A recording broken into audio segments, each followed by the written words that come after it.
السلام عليكم ورحمة الله وبركاته. أهلا بكم متابعينا الكرام. فيديو جديد النهاردة هنتكلم عن مشكلة بتواجه كتير من المستخدمين الطابعات. وإيه هي المشكلة؟ المشكلة إن حضرتك بتبقى محتار الطبعة بتاعتك عايزة تغير حبر ولا الطبعة بتاعتك فيها مشكلة إيه؟ أو بمعنى أدق إن حضرتك بتبقى عايز تعرف منسوب الحبر اللي موجود حاليا في الحبارة بتاعتك، عشان الحبارة بتاعتك ممكن تخلص منك في اي وقت ويكون عندك شغل كتير. ان شاء الله في الفيديو ده هنعرف مع بعضينا الحالتين اللي حضرتك ممكن بيهم تعرف اذا كانت الطبعة بتاعتك او الحبارة بتاعتك محتاجة ان هي تملى حبر او مش محتاجة تملى حبر. الفيديو ده مهم جدا لكل حد بتواجهه المشكلة دي. ما تروحش في حتة تانية، استناني بعد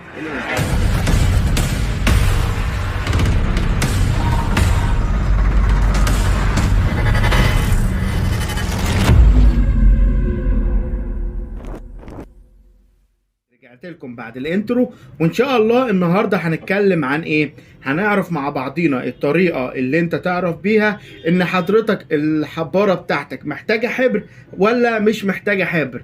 طيب، ناس كتير قوي بتقابلها المشكله دي وما بتبقاش عارفه اذا كانت هتروح تغير حبر للحباره ولا هتعمل ايه في الحباره. اول حاجه، لو الحباره بتاعت حضرتك بتشتغل بشريحه، بمجرد ان هي بتديك رساله بتقول لك ريبليس تونر كارتريج، مش معنى كده ان الحباره عايزه تتغير او تملى حبر. طيب، علشان تعرف حل المشكله ديت ممكن ترجع للفيديوهات اللي هتظهر لك دلوقتي جنب على الشاشه وهتظهر لك فوق في علامه الاي. ان شاء الله الفيديوهات ديت هتوضح لك امتى تغير شريحة وامتى تحل مشكلة الشريحة ديت والحبارة بتاعتك تكمل عليها عادي. ده في حالة ان الطبعة بتاعتك بتحتاج شريحة او بتشتغل بشريحة حبر. طيب، اختصارا برضو للموضوع، هتستفاد ايه بقى لما تغير شريحة الحبر؟ اول حاجة، الرسالة ديت هتختفي.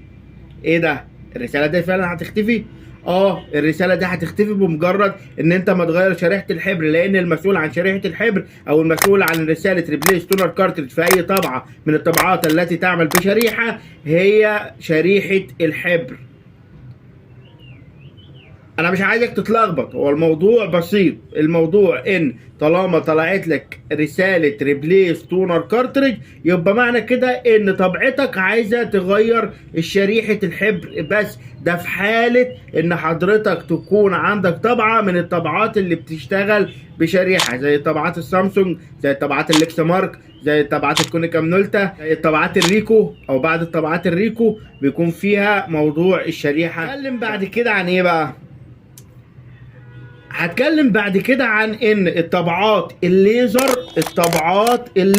او الحبارات الليزر او الطبعات التي تعمل بالحبر البودرة وليس طبعات الانكجيت. انا بتكلم عن الطبعات الليزرية، الطبعات التي تعمل بحبر البودر. طيب، الحبارات ديت ما بتعرفش اذا كانت عايزة تملى حبر او لا، غير بحالتين فقط. ايه ده بجد؟ حالتين فقط اللي انت تقدر تحكم عليهم او تحكم على الحبارة اذا كانت عايزة تملى حبر او مش عايزة تملى حبر. واول حالة معانا، وما تستغربش من اللي انا هقوله، لان ده مش عايز حد يضحك عليك ويقول لك لا، ده الحبارة عايزة تملى حبر وتروح تغير شريحة ومش عارف تعمل ايه. لا، ان شاء الله في الفيديو ده وكمل الفيديو للاخر وهعرفك امتى هتغير الحبر وامتى هتغير الشريحة كمان. وهعرفك برضو اذا كانت الحبارة بتاعتك عايزة تملى حبر ولا الحبارة مش محتاجة حاجة، ولا الحبارة خلاص كده عمرها الافتراضي انتهى وما بقتش عايزة تملى حبر ولا تعمل فيها اي حاجة ان انت تغير. علشان تعرف ان الحبارة بتاعتك عايزة تملى حبر، ان انت لما تيجي تطبع الورقة تلاقي نص الورقة مش مطبوع او في وسط الورقة مش مطبوع، يعني جنب من الورقة ما يكونش فيه طباعة خالص، تكون الورقة بيضة والجنب التاني تكون فيه كتابة والكتابة ظاهرة والكتابة اكنها شغالة كويس ما فيهاش اي مشكلة، بس الجزء ده مش ظاهر او الجزء اللي في النص مش ظاهر او الجزء ده مش ظاهر. حاجة من الحاجات التلاتة دول. معنى كده ايه؟ معنى كده ان الحبارة بتاعتك عايزة تغير حبر. طب اتاكد ازاي ان الحباره عايزه تملى حبر؟ اتاكد اطلع الحباره وارجها رجتين 3 كده واحطها تاني في البرينتر واشتغل عليها. هتلاقي في الحاله ديت ان الحباره بتاعت حضرتك طبعت لك حوالي 3 4 ورقات ورجعت لنفس المشكله تاني، اللي مش ظاهر فعلا حبر او النص مش ظاهر او اللي كانت عليه في السابق. يعني قبل ما نرجها نشوف اللي كانت عليه ايه، وهل بعد 3 4 5 ورقات او 10 ورقات رجعت لنفس المشكله ولا لا. لو رجعت لنفس المشكله يبقى خلاص كده اعتمد ان طبعتك عايزه تملى حبر، طبعتك عايزه تملى حبر او حبارتك عايزه تملى حبر. الحاله الثانيه بقى ايه؟ الحاله الثانيه ان حضرتك هتبدا ان انت تفك الحباره. حضرتك هتفك الحباره وتشوف خزان الحبر، هل خزان الحبر ممتلئ او في نصه او في ربعه ولا ما فيهوش حاجه خالص. ديت يعني حضرتك لو مش بتفك بايديك وفاهم في المجال شويه فبلاش احسن، لان بيبقى تروس وحاجات من ديت احيانا بتحتاج ان انت تفكها. ففي الحاله ديت تروح لفن مختص هو اللي هيحدد لك اذا كانت الحباره عايزه تملى حبر ولا عايزه تتغير او مشكلتها ايه. يعني هو اللي هيحدد لك المشكله في حاله من الحالتين دولت، او في حاله ان طبعتك بتكون بتشتغل بشريحه وحضرتك لسه جايب الحبارة جديدة. نركز قوي في النقطة دي. لو حضرتك لسه جايب الحبارة جديدة وجات اديتك ريبليس تونر كارتريج على الشاشة او طلعت لك رسالة على الكمبيوتر قالت لك ريبليس تونر كارتريج او يرجى تغيير مسحوق الحبر، ففي الحالة ديت يا سيد الفاضل انت هتروح للفن تقول له املى لي حبر وغير لي شريحة. طب ليه يا باشمهندس؟ ما انت لسه قايل من شويه ان انت مش معنى ان اديتك ريبليس تونر كارتج يبقى انت كده تغير حبر. طيب انا اقول لحضرتك ان في الحاله ديت استثناء بسيط جدا، لان حضرتك الشركه المصنعه ساعه ما بتيجي تعبي حبر في الحباره وتحط الشريحه بتبقى عامله تساوي ما بين الشريحه او عدد الورق اللي هتطبعه الشريحه وكميه الحبر اللي موجوده داخل الحباره. فده معناه ايه؟ ده معناه ان حضرتك الحباره الستاندر او الحباره اللي انت لسه شاريها جديده عدد الورق المطبوع بيبقى على قد جرامات الحبر اللي موجوده داخل خزان الحباره.